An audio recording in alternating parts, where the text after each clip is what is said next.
The Great Illusion by Ryan, Cristian, and Tim Bryant from the Last American Vagabond website.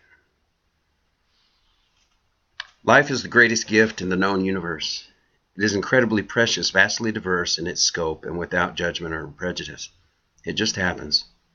One need not possess any specific talent, live any particular lifestyle, or be any one person in order to enjoy it in its enormity. In fact, the profound beauty in life does not come through force or will, but instead through surrender to the natural flow. However, today's world has become increasingly complex. Social forces mold individuals into thinking, behaving, and believing in a way that benefits the consumer-driven society, essentially telling the child, you can be whatever you want to be as long as you do what you're told. They are told this is real, that this is the way life is supposed to be. Yet all can agree that something isn't quite right in society today. Why are there so many wars? Why have technological capabilities and labor power skyrocketed, and yet poverty and wealth inequality are still prevalent all over the world? The list can go on, but the point is that organic life has blessed the world with unlimited gifts of potential. Yet somehow humanity has stumbled down a dead end. It's as if everything is backward in a grand illusion of what life appears to be, compared to what it actually is beneath the surface. It's important that we see through society's false projections so that we are not tricked into continuing down the wrong path.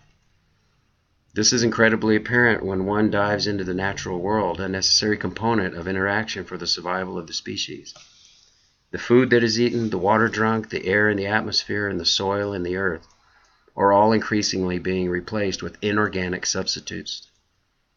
Food sources are becoming genetically modified and stuffed with additives, growth hormones, and other chemicals, and are slowly robbing the precious soil of its fertility to foster organic food in the process. All the while, the air is tainted on a daily basis with toxic pollutants that seep into the water supply, already being pumped full of fluoride to begin with. This doesn't take into account the often overlooked aspect of radiation in the atmosphere, as nuclear plants, Fukushima, Wi-Fi fields, and cell phones expose one's body to high amounts of radiation. It would be naive to think that there is zero negative effect on the human body and environment. But how is one to know while being so disconnected from the natural world? The human body is made up of trillions of cells that are constantly being replaced on a daily basis. The very air, food, and water being processed by the body becomes the body. Science has already begun to prove that these inorganic products affect the chemistry in the body and ultimately can alter one's DNA. It's fair to say that constant exposure to all this inorganic life could potentially distort one's perception of reality, forming an illusion unaligned with the natural laws of life. This carries over directly into how one deals with health. The environmental issues being overlooked are the reasons an ever-increasing number of people are getting sick. Why is mental health becoming an ever-increasing problem, while prescription drug use and incarceration has never been higher? Those currently in control want to suppress individual surface symptoms and lock people up as if it were an isolated problem. But once a deeper look is taken, it becomes clear that Americans are surrounded in a very toxic inorganic environment. It's no wonder cancer rates are going up, along with heart disease, autism, and ADHD. Stress remains one of the primary culprits behind many of these diseases, but throwing pills at the problem only attempts to suppress the pain in the short term. The answer to the root problem can be gained by looking deep inside oneself and bringing balance back to the day-to-day life through diet, lifestyle, and positive social relationship changes. Meditation, yoga, prayer, exercise, and other stress-reducing activities mixed with raw, balanced, and organic diets have shown incredible abilities in calming the mind, identifying triggers of stress, and attacking the root causes head-on. If the true desire is to become healthy, then the illusion of reactionary medicine to individual problems must be dropped, and the people must realize how these illusions have been creating a toxic environment for all these problems to manifest. Americans must begin to alter the environment and take preventative measures in order to avoid disease, imbalance, and stress-related disorders before they can occur. This requires that citizens begin to learn how to think again in a healthy, more organic way. A game plan has been developed for education over the years, which educators take their pitcher of educational water and fill the kids' heads up with what they decide, based on some arbitrary and conforming state mandate, is all the information each will ever need. Not only does this system tell the child what to think, but each is tested on it, ranked on it, and given hours of homework to do. As if 6 hours a day for the better part of almost 14 years is not plenty of time to get a child prepared to enter the world without the need of excess homework. And more importantly, this takes away from much needed play and imagination, which is essential for gaining genuine and versatile knowledge, especially as a developing mind. The problem is how the education is being presented. No one person is the same, therefore the system must teach kids how to think, not what to think, if they are to adapt successfully to an ever-changing world.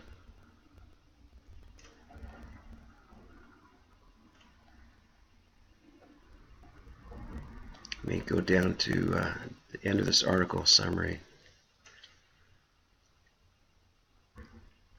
When a musician signs a contract with a production company, and that company writes the music, alters the voice, produces the beats, and photoshops the pictures, at what point is this still considered real?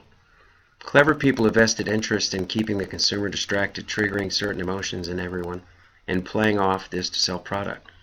However, the whole entertainment and media apparatus is only as real as the people allow. It ceases to exist if the people stop paying into it. We need to take a step back and start to examine what truly holds value, and what else is just an illusion of false self, cultivated from an environment with many inorganic projections. Most people barely even touch or feel the natural world anymore, as concrete blocks the ground, buildings hide the sky, and cities trap everyone in another reality, like Agenda 21. At what point does the continual rat race to the top of the social and financial hierarchy begin to collapse?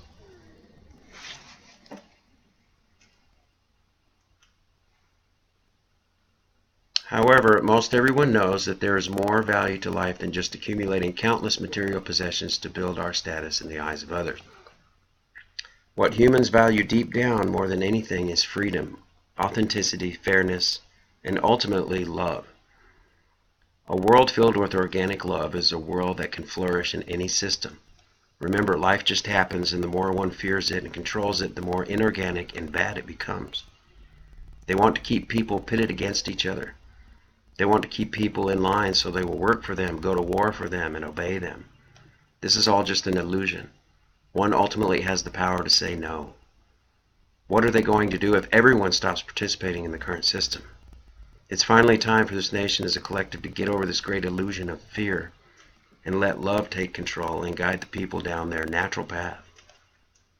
There is a better way, and as John Lennon famously said, all you need is love. Alright folks, that's the article. Thank you for coming to Plain Mundane Show. I'm Alex Aquarius. Please hit like, subscribe, and ring the bell for notifications.